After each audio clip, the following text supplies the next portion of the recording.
Tertidur saat bermotor, Apip tabrak pohon. Diselamatkan tim rescue damkar.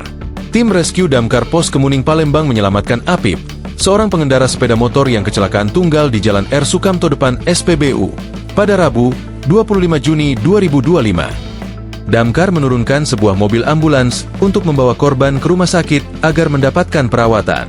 Sebuah sepeda motor bernopol BG4194JBK menabrak pohon di median jalan pada Rabu pagi. Pengendaranya dalam kondisi sadar dan mengalami luka di sekitar mulutnya.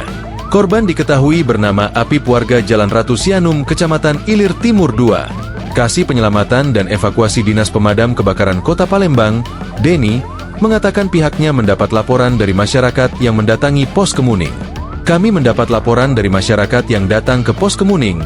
Dia bilang ada korban kecelakaan tunggal. Kejadiannya tadi pagi sekitar pukul 9, ujar Denny saat dijumpai. Saat itu korban melintas dari arah flyover Simpang Skip mengarah ke Simpang Patal. Saat di lokasi menabrak pohon palem yang ada di tengah median jalan. Motornya nabrak pohon palem. Ada rusak sedikit di bagian bemper dan ban agak bengkok. Korban luka di sekitar mulut, katanya. Setelah menerima laporan tersebut, sebanyak 10 orang anggota rescue damkar mendatangi lokasi korban yang terjatuh dan membawanya ke rumah sakit menggunakan ambulans.